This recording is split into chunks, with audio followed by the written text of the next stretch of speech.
Hi, I'm Anthony F. Elmore in downtown Memphis on the mighty Mississippi River, bringing you another hot and fiery Black Memphis history lesson. I am five-time world kickboxing champion Anthony F. Elmore. I'm also Memphis' first independent 35mm theatrical filmmaker. Because of Memphis white supremacy, racism, and black-on-black racism, the city of Memphis robbed me out of my rightful place as the father of independent filmmaking in Memphis, whereas in 1988 I wrote, produced, directed, and starred in Memphis' first independent film titled The Contemporary Gladiator. This story is a semi-autobiographical story of my life, whereas I became the world kickboxing champion. Please note, I am the first person in Memphis history to chronicle Black Memphis history. Even more important, I'm the first person to chronicle Black Memphis history via cinema, whereas I created the website, and you can look it up. It's called blackmemphishistory.com. You see, we teach Black Memphis history via cinema. You see, on August 1st, 2007, there was a movie made about the StAX story titled Respect Yourself. Even if you watch the movie, you would not get a complete understanding as to what happened to StAX or the history of StAX. You see, in the case of me, Anthony F. Elmore, in regards to the StAX story, I can add, or rather I am adding a black, unfiltered dimension to the StAX story. You see, in regards to Black Memphis history, I actually lived and was a part of the StAX story. Clearly, I can provide an insight into StAX that others did not provide, whereas I, as a Black Memphis historian, I have insights into StAX in regards to Black Memphis history that many writers did not include. Let me give you some Black Memphis history. I come to find out that it was George Walker who created the StAX logo of snapping your finger. Whenever you see that, this logo was created by a person who graduated from Melrose, and his name is George Walker. Now let's take this thing a bit further. You see, so we're clear, in the 1960s, Black Memphis history, or StAX Records, is a 1960s history and not a 1950s Black Memphis history. You see, in around 1957, Jim Stewart, a Memphis branch First National Bank employee and sometimes country music fiddler, he recorded a song in his wife's uncle's two-car garage on Burr Road in Memphis using a portable reel-to-reel recorder. He and two other partners put out a country and western song called Blue Roses in 1958. They called their new label Satellite Records. Now, wanting to buy his own state-of-the-art Ampex 350 mono tape recorder, Stewart asked his married sister, Estelle Axum, to help. After Estelle had managed to convince her reluctant husband, Everett, to agree to a second mortgage on their home, they bought an Ampex recorder and rented a vacant store in Brunswick, Tennessee. That was the first home of Satellite Records. Now, in regards to the story and history of StAX, the name is well known in Black Memphis history, whose story is untold. See, StAX is untold in StAX history. See, we told you that Satellite Records officially started in a vacant grocery store building in Brunswick, Tennessee. Now, there is a name that most in Memphis has never heard of this singing group. They are called the Welltones. You see, the Welltones were a black singing group that recorded for Satellite Records a song called A Fool in Love that's recorded in 1959. Since Satellite could only manage to distribute copies regionally, Mercury Records contacted Stewart with an offer to take the record nationally. Mercury paid Satellite between $400 and $500 for the rights and re-released the record in September of 1959. However, the record flopped and they received no more money for the song. Now, there is a part of StAX story that is unknown and untold. You see, if you want to understand StAX, then you must add the names Chips Moman to the story. You see, in regards to me, Anthony Elmore, I had a chance to meet Chips Moman. He had moved back to Memphis during my kickboxing days, and during my kickboxing days, Chips Moman would purchase a row of tables and VIP seats for he and his friends, and he would attend my kickboxing bouts. And I was so honored to meet Chips Moman, because Chips Moman is a historic music producer. See, learn black music history. See, Chips Moman used to be with StAX, but he left StAX because Jim Stewart reneged on making him part owner.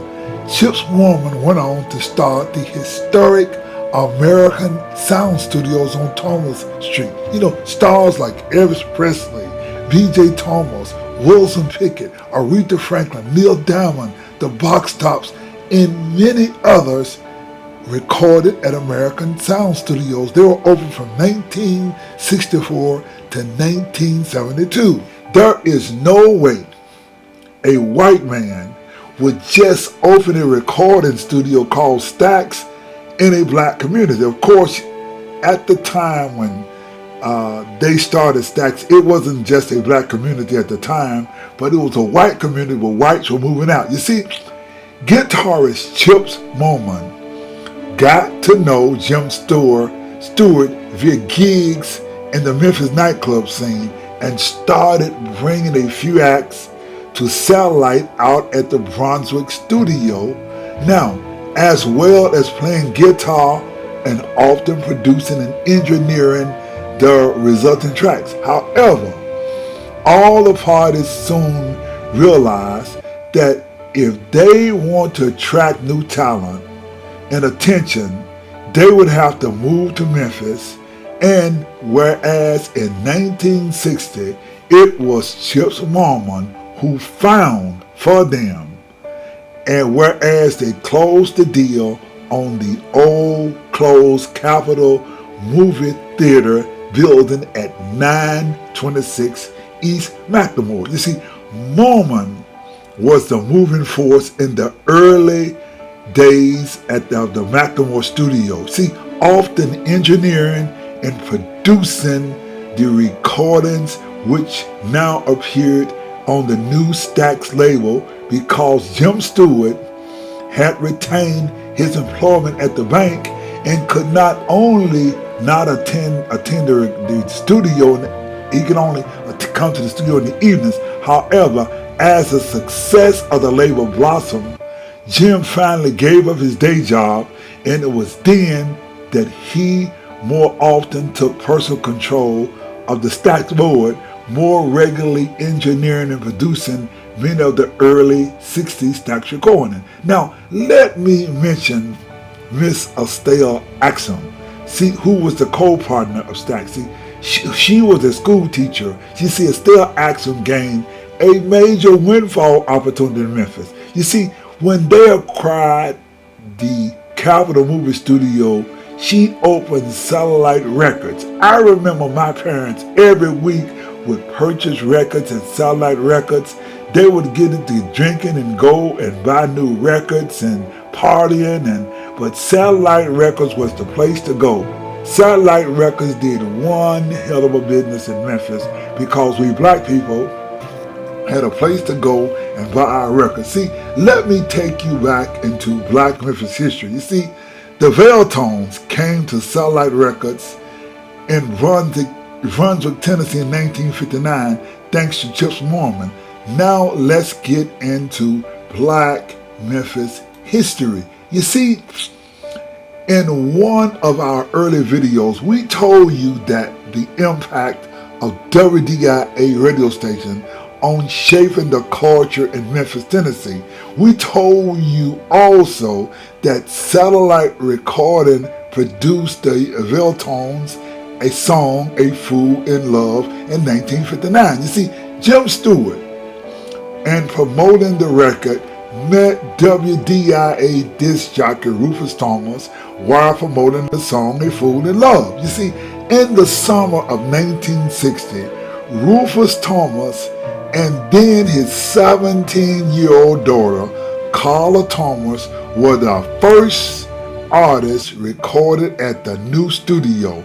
The father and daughter did a single called "'Cause I Love You," and this was a regional hit that changed the fortune of the new StAX label. You see, thousands of copies were sold regionally before being picked up by Atlantic Records for national distribution, though through their ATCO, that's Atlantic Company, it's a subsidiary. You see, that year, Stewart and Action changed the label's name to StAX Records. You see, using the letters of their last name, Stewart and Action, and they signed a long-term distribution deal with Atlantic that gave the major label a shot at StAX label releases. Now, let's take you to a little history. You see, Carla Thomas was StAX's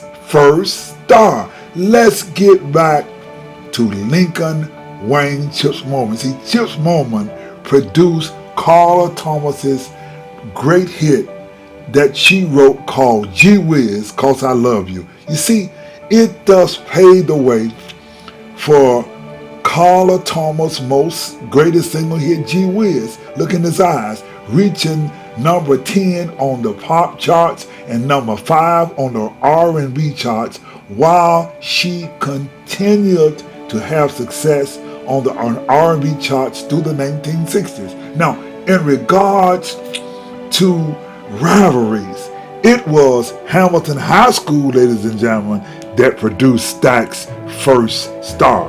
Now, most of the people who played at StAX actually came from Washington, but it was Carla Thomas who was actually the first StAX star. Now, let me get back to StAX Still Actions. You see, in regards to StAX, as Still Action's son, Packy loved R&B music. See, Packy joined the Royal Spades, a white band that specialized in black music, in 1959.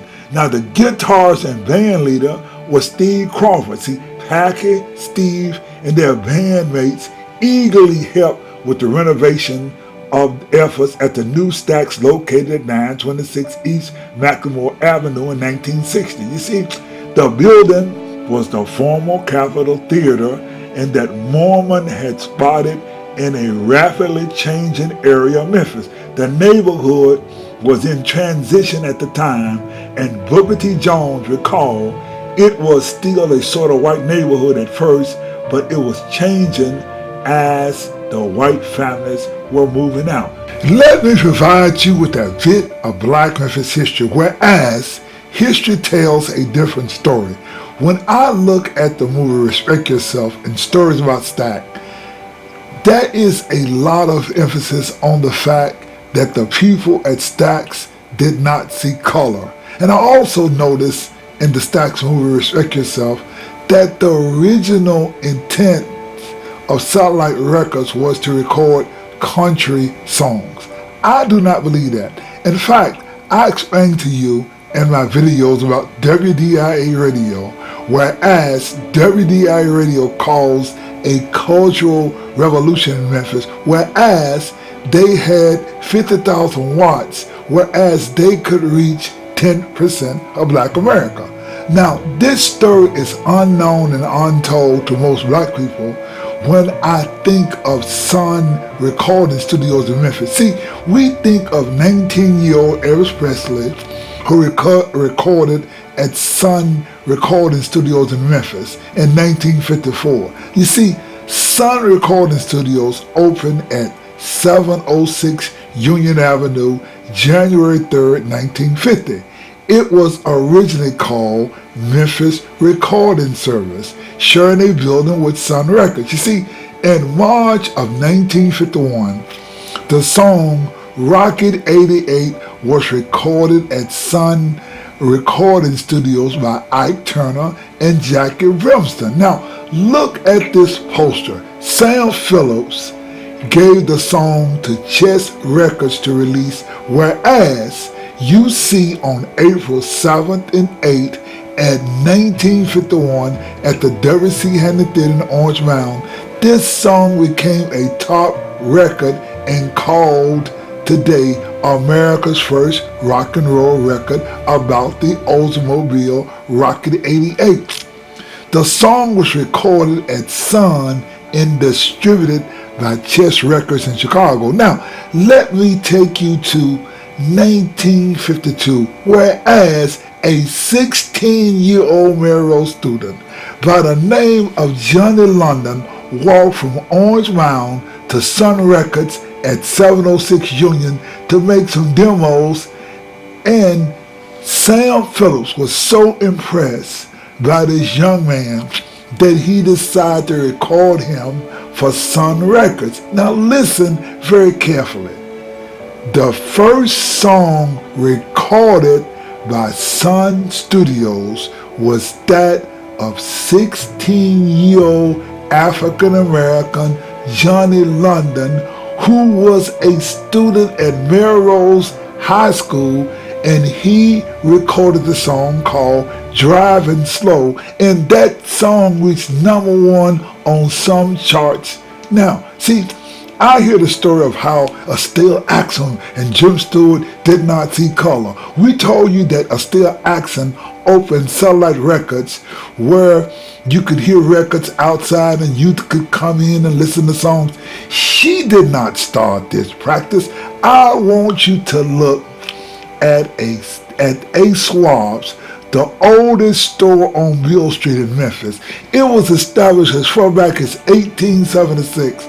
Today, you do not see such things, but when I was a boy, I would go down on Beale Street and boy, them Jews was everywhere. Not that I'm being racial, but back in the time we were coming up, man, the Jews ran Beale Street, and boy, they knew how to take your money. I had a paper route, and we had this culture wearing one pocket pants. Man, I went downtown and spent $30 on a pair of custom-made pants.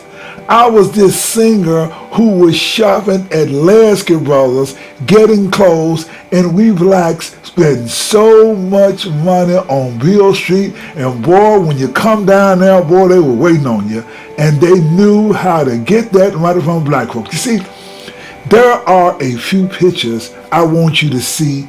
The first is A Swab is the oldest store on Beale Street in Memphis. Now, it was established in 1876. Look at this picture in the window. It says, Latest Blues. We purchase music at A Swab's, we black people. Now, I want you to look at this other picture. Look at this picture. It says, Home of the Blues Records, 107 Beale Street. You see, in 1947, it moved to Main Street, at 147 Main Street, before closing in 1975. It was called Home of the Blues, and it served as the community networking center, you see, for black and white Memphis musicians. You know, Johnny Cash and Elvis Presley and B.B. King and who's who, even Jackie Wilson, various people would come to the Home of the Blues record store. You see, unknown and untold, they established a record label in 1960 called Home of the Blues, and they initiated its own label and began recording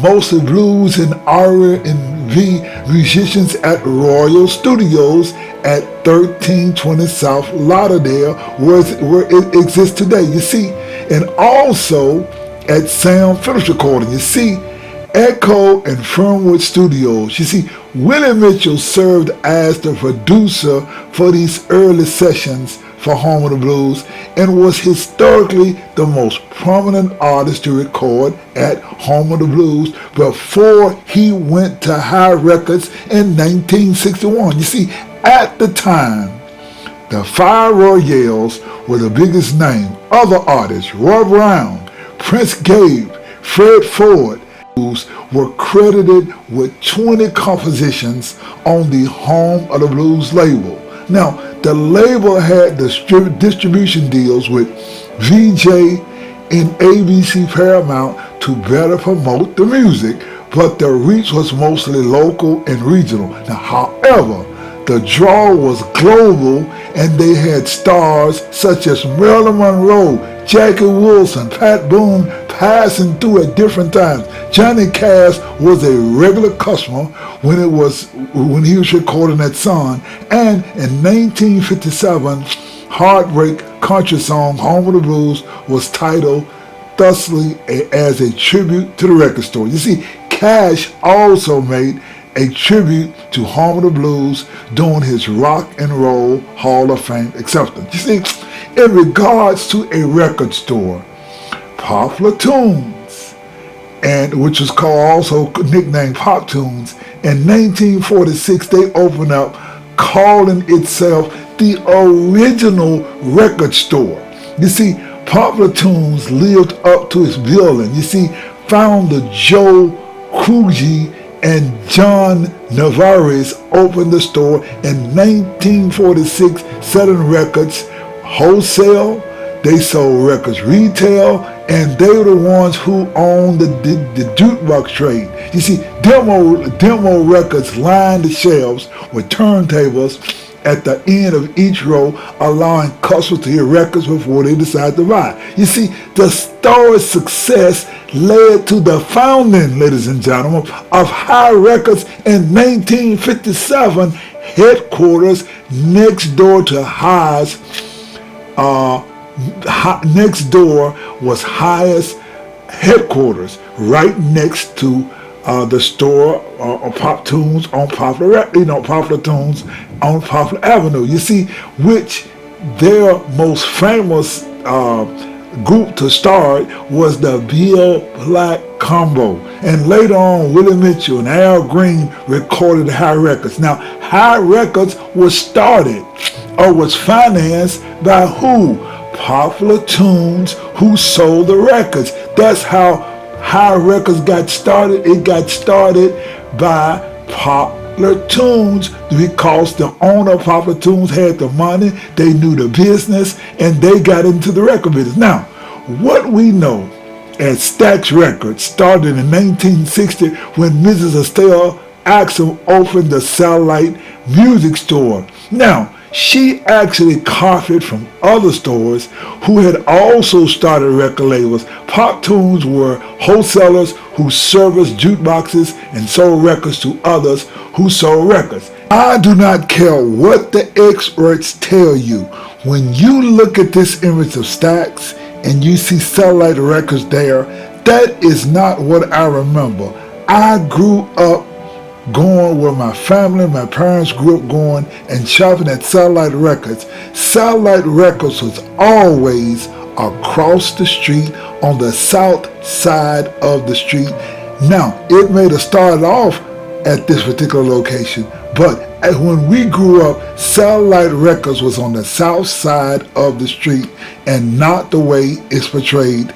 Now, let's take this thing just a little bit further. You see, listen to people. If anyone is going to tell a story of StAX, you got to tell the story of Jerry Wexler. You see, Jerry Wexler was perhaps the most influential Jew in regards to black music than any other person in America. If you want to learn Black Memphis history and learn black history, you should learn about Jerry Wexler. You see, as a writer for Billboard magazine in 1949, he coined the term rhythm and blues to replace the previous label. It was called race music. You see, on Billboard magazine, they used to call black music race music. on the magazine's black music. Now, the change was significant because it shifted the focus from the racial categorization to more of a generic specific description. Wessler's influence extended beyond mere technology. He was a legendary record man, music producer in an ageless history. You see, his impact on the music industry was immense. He helped introduce white audiences to a royalty of R&B, including artists like Ray Charles, Big Joe Turner, Laverne Baker, and the 1950s later as co-head of Atlantic Records. He championed artists like Otis Redding, Aretha Franklin, Wilson Pickett, further solidifying the genre's prominence. So when we talk about rhythm and blues, we owe a debt of gratitude to Jerry Wexler for shaping the way we perceive and appreciate the vibrant music tradition. Now, Memphis should know Jerry Wexler served as co-head of Atlantic Records from 1953 to 1975 with his partner Ahmet Ertegun. You see, whereas they had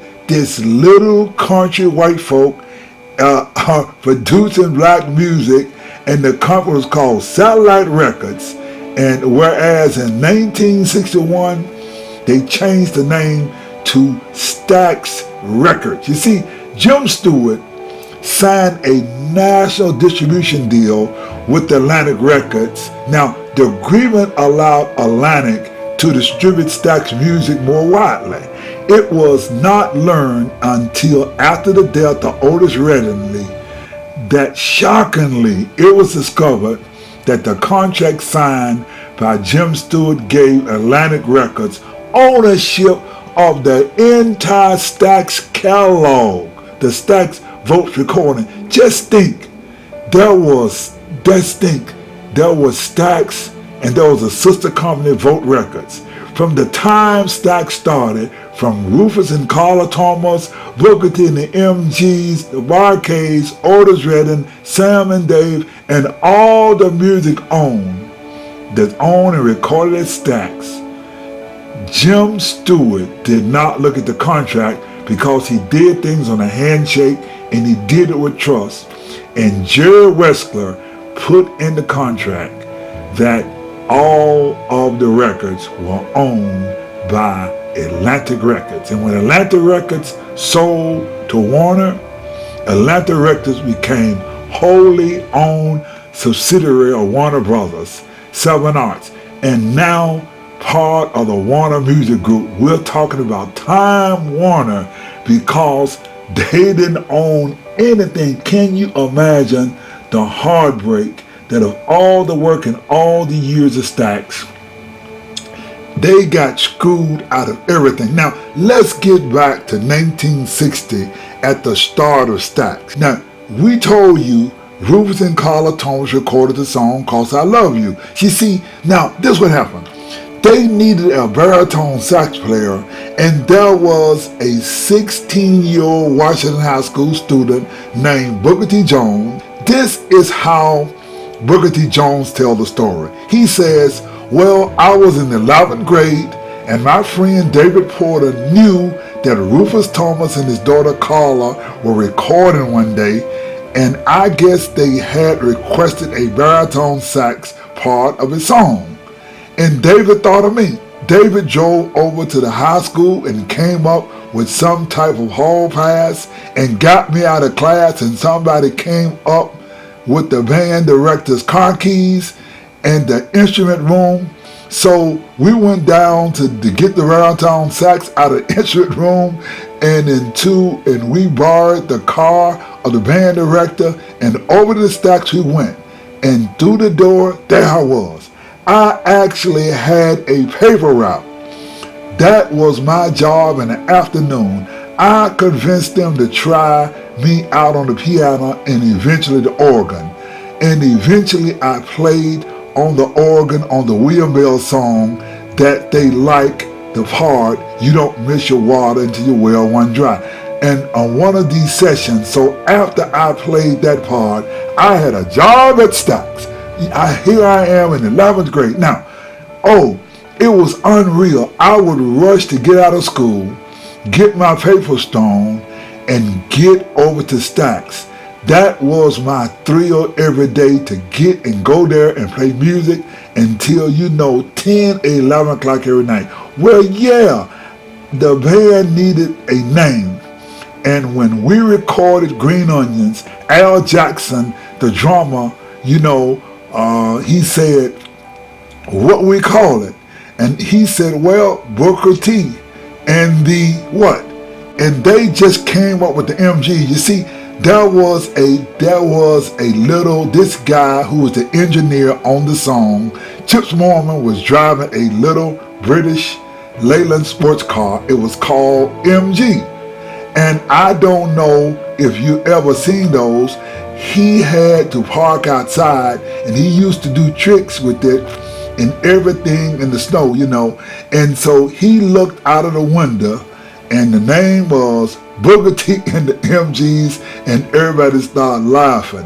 You see, this is how it started with Booker T and the MGs. Now, he goes on further. This is what Booker T and the MGs said. This is what Booker T Jones said about Otis Redding. You see, and I remember the day he pulled up with Johnny Jenkins and the Pine Toppers. This was the name of the group he worked for. Now, they basically came in and sat around and waited, and they did their demo for StAX. And after they did the demo, Otis asked, could he please sing a song, which was a little inappropriate, but everyone was tired, but they allowed him. Jim and Steve and the rest of us allowed him to sing a song. And that song was These Arms Are Mine. Been loving you too long to stop now.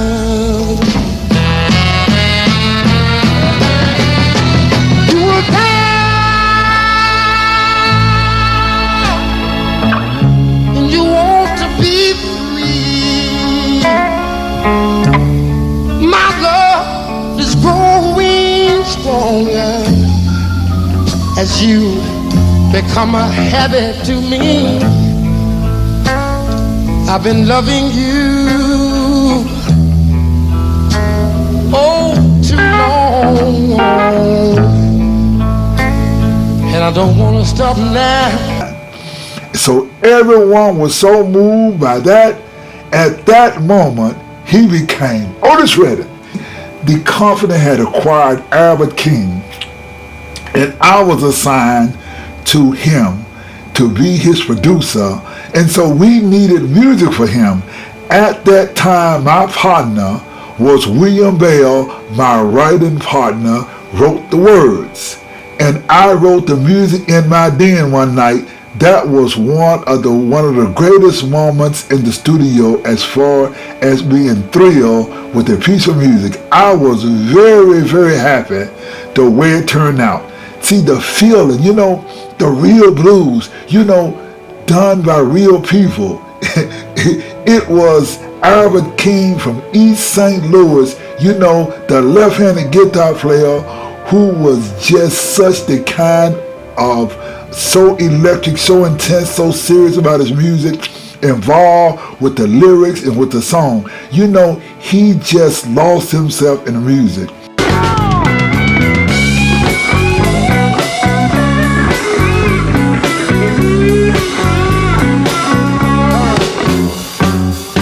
If it wasn't for bad luck, wouldn't have no kind of luck. If it wasn't for real bad luck, I wouldn't have no luck at all. Listen, wine and women is all I crave. A big red woman gonna carry me to my grave. Born on a bad side, been down since I began to crawl. If it wasn't for bad luck, I wouldn't have no luck at all. It's kind of hard to describe. You see, the fact that we were interracial, I like to call it not too a well-kept secret that we were an interracial group. You see, I know you know when we were playing music that nobody really cared that we were interracial. You see, I think they cared about the music. I think white and black youth both didn't pay much attention to the racial aspect of it. You know, we couldn't travel. When we would travel without having the two of us to go get food, and sometimes the two were myself and Al. Sometimes those two were Steve and Duck, but the other two would have to check into the hotels, and we sneak into the room. You see, we were always in somebody else's territory, no matter where we were. But Steve and Duck and the all-white members of StAX began to love soul food and think they preferred to hang out at our restaurant, so we really didn't have a problem as long as the rest of the world didn't have a problem with us. What I want to do, I want to close this story about StAX. You see, in 2019, I wrote, produced, directed, and narrated the movie 200 Years of Black Memphis History. And I'm going to close the true story as why StAX folded, and I will show scenes of this movie, and I will close with showing you scenes from the film Respect Yourself. It was a planned strategy in Memphis to destroy StAX. Let's take a look at my film, scenes of my film about StAX. It's called 200 Years of Black Memphis History. While the world knows about the assassination of Dr. Martin Luther King Jr. in Memphis on April 4th, 1968, Memphis, Tennessee had a concurrent assassination that is not known to the world thanks to racism, white supremacy, and colonization. Unknowingly to black people in Memphis, black Memphians are the victims of colonization. Memphis boasts about the new StAX Museum, but none or very few words are mentioned about the targeted assassination of StAX Records in Memphis. Also, white racists were able to neutralize the most significant black leader to emerge in Memphis, Tennessee since Robert R. Church Jr. of Memphis. In Memphis, Tennessee, we African Americans have a museum and whites have a monument in Graceland. Just as Robert R. Church Jr. was run out of Memphis, the nearest African American model of creating economic equality came in the effort and the spirit of Al Bell, a black man who became the owner of StAX Records. Al Bell became a black man who could have created economic equality in Memphis. 1975 is when StAX was forced into involuntary bankruptcy. The company masters were valued Price Waterhouse at $67 million. We are not going to argue with you about the merits of your antitrust suit. It's just that we have more time than you and more money than you. And I said, sir, there's no question that you have more money than me. But time, I question, because it's a matter of principle. So you can consider this the beginning of World War III. It was Al Bell who guided StAX to not only a miraculous revival, it was Al Bell who made StAX best known as to how we remember StAX. Now, let me tell you about the miracle at StAX. Under Al Bell, StAX became not only one of the nation's largest black-owned companies, it was because of Al Bell that StAX became Soulsville, USA. In May of 1969 alone, StAX released 27 albums and 30 singles. This was unprecedented. While StAX lost their catalog, it was Al Bell who understood black music and who built the new StAX. It was under the vision of Al Bell that we got in Isaac Hayes. See, Isaac Hayes was a songwriter and a behind-the-scenes man. Isaac's first album was a flop. It was Al Bell who encouraged Isaac Hayes to be creative. In fact, when Isaac Hayes did the 18-minute version of By the Time I Get to Phoenix, Isaac was just playing around. Now, there was never such a thing as an 18-minute song. It was Al Bell and Isaac Hayes who wrote the song Hyperbolic Espialidocious. I cannot even say the word. It was on Hot Butter Soul album that not only changed StAX, but Hot Buttered Soul turned Isaac Hayes into a folk hero when he won the Grammy and Emmy Award for the black movie Shaft. Now, let me explain to you why whites and racism put StAX out of business. You see, in 1972, when StAX rented the stadium in Los Angeles, it was a joke that a little black company in Memphis, Tennessee was renting a stadium. Not only did they rent the stadium, they went into the movie making business with a movie called What's StAX? See, StAX stopped being a joke when this little company in Memphis, Tennessee, black owned, brought out 112,000 black people to a stadium in Los Angeles. They made a movie whereas they could reach millions of black people. There was Jesse Jackson with a dashiki and a big fro, and they sang the black national anthem, displaying the black power sign, and black people talking about black pride. There was Isaac Hayes, the black Moses that was there. Oh my goodness. You see, it was almost overnight, whereas Isaac Hayes, who could now purchase a home in Chickasaw Garden, the wealthiest white neighborhood in Memphis.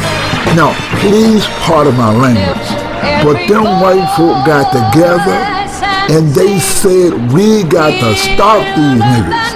If these niggas are not stopped, they are going to be as rich as white people. Al Bell was not a normal black man from Memphis whose mind was colonized by the Memphis white racist culture. See, we explained to you that in Memphis, Tennessee, white people got rid of Robert R. Church and Dr. Martin, who owned the black baseball team, these guys were businessmen. They promoted equality and black economic development. You see, this is the white rule for blacks in Memphis. You see, blacks who were allowed to have money under Crump, they were not allowed to use their wealth for black power and black economic development that would be threatening to white people. You see, StAX turned into a powerhouse for black economic development. The white people conspired using the IRS and the system to vilify and falsely charging Al Bell with bank fraud and trumped up charges. StAX employed over 200 people and they were changing the lives of black people in Memphis. Al Bell is one of Memphis's greatest heroes who defined black power and economic equality. And this guy, who they had just brought in, he said, Al, I don't want you to think I'm a redneck from Georgia. I looked at him and I said, and I don't want you to think that I'm a nigger from Arkansas. So what are you talking about? Union planters stopped lending money to StAX, accusing them of bank fraud, and with no money coming from CBS, the squeeze was on. You had a bank who wanted to destroy the record company. You had people that just hated that all these blacks were having all this success in Memphis, Tennessee, with all these big, pretty houses and pretty cars. Isaac Hayes is driving around in a custom-made Cadillac that cost more at the time than many white folks' houses did. Carla Thomas or another artist going to Julius Lewis and purchasing a fur coat. Cash. In my life, I'd wake up with toilet tissue in the trees in my yard, all kinds of threats on the phone, being told by a gentleman that was sent to me by Matthews, said, listen, tell Al, why don't he go down to the Mississippi River Bridge and jump off that bridge and make it easier for everybody.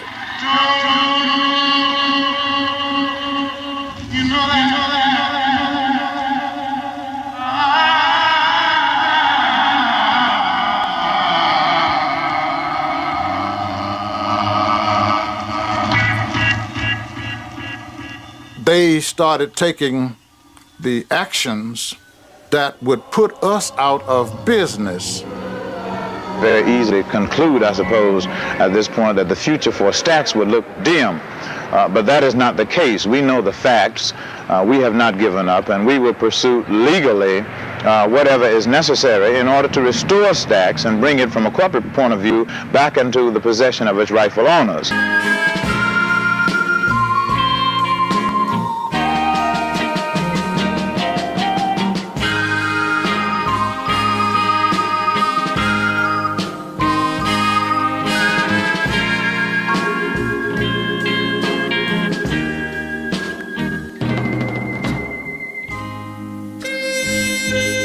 After the close of StAX, and after some time had passed, several years, I would drive back to Memphis, Tennessee, and park across the street from 926 East McLemore and look at that vacant lot and see the weeds there, building gone, and I would cry.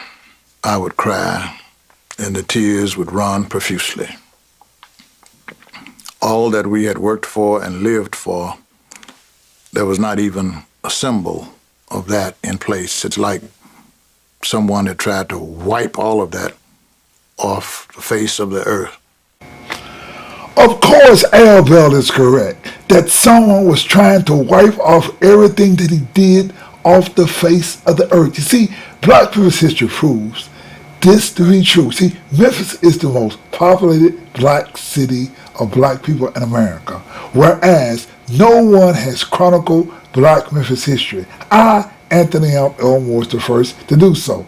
In regards to Black Memphis history, only one person has accomplished what Al Bell attempted to achieve, and that is economic equality for black people. See, the story of Robert R. Church Sr. goes untold in Memphis. He is the only black man in Memphis history that achieved economic equality. In 1910, Memphis elected E.H. Crump, who swore to take Memphis back to the days of glory, and he did. He ran all black leaders who challenged him out of Memphis. E.H. Crump allowed black leaders to attain wealth under the condition that they follow the Crump rule. You see my video on Dr. J.E. Walker, who opened Universal Life Insurance Company and Tri-State Bank. He built thousands of homes for black people in Memphis. The first thing, or the first rule of Crump is, number one, you cannot use your wealth for black empowerment.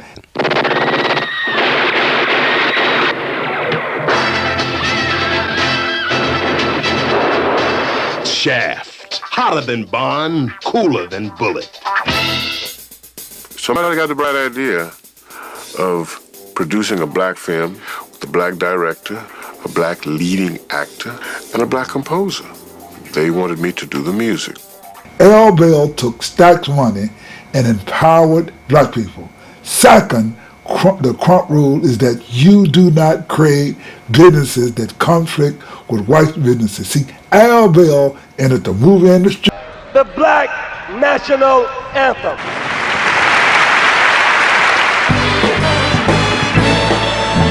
Lift every voice and sing till earth and heaven ring with the harmonies of liberty. He used his skills to gain not just black business. However, Al Bell looked to gain white business. The third rule, in common sense terms, stay in your lane. You see, Dr. Walker never preached social equality. He could have moved into any white community in Memphis. He had the money to do so, but he practiced and he honored segregation. You see, in regards to the StAX Music Academy, an anonymous donor put up $6 million. They built StAX without the Black Revolution or Black Power movement or another Black Moses or a chance of a black economic powerhouse or big dreamers. Memphis killed the man who had a dream. There's something to learn about Al Bell. Al Bell is the greatest black leader in the 20th century who built StAX, one of the largest black companies in American history. I'm Anthony F. Elmore in downtown Memphis on the mighty Mississippi River, bringing you another hot and fiery Black Memphis history lesson.